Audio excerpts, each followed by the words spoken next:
छड़ी रे परमेश्वर आपणार सामर्थ्य को रखिदेले। देखंतु गोटे साधारण जिनिस किपरि असाधारण सामर्थ्य रे परिपूर्ण होचे।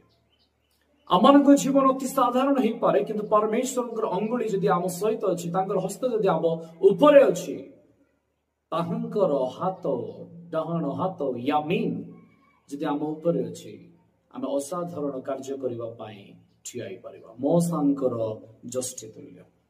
द्वितीय आश्चर्य कर्म जेतबळे बेंग कथा कुआ जाउछि बेंग आनिबा कथा जत्रा 8 अध्याय 5 पद जदि पढ़िबे एथिउतारे सदाप्रभु मोसां को कहले हारण को कुह तुमे नदी नाळ ओ पुष्करणी ऊपर आपणार सजष्टि हस्त विस्तार करी मिस्र देश ऊपर बेंग अणाओ। एठी भी सेई जष्टि अछि जे कि बेंग मानकु डके अणुछि।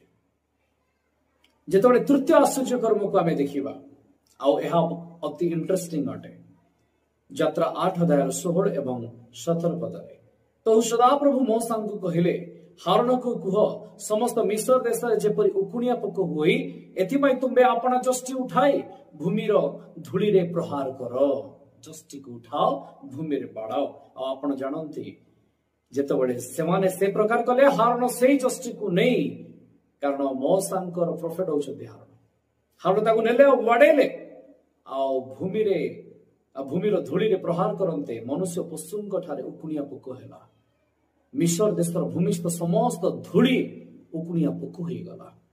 आ आपण जानंती ता परे परे से मैजिशियन माने आसी कहउछंती एहा सदा प्रभुंकर अंगुलीकृत कर्म अटे।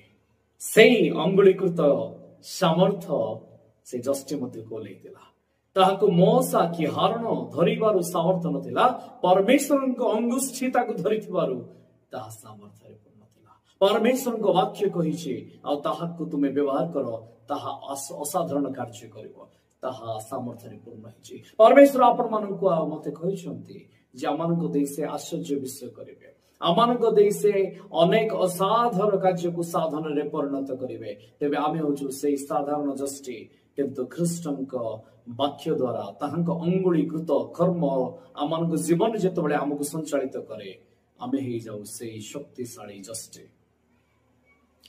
जेतबळे आपण एई तीनोटी परे तळकु 4 नंबर 5 नंबर 6 नंबर घटना को देखिबे सेठी जष्टि कथा लेखा नै किंतु 7 नंबर जेतबळे आपण पळे आसीबे शिलावृष्टि कथा सेतबळे पुनर्बार जष्टिर कथा उल्लेख अछि।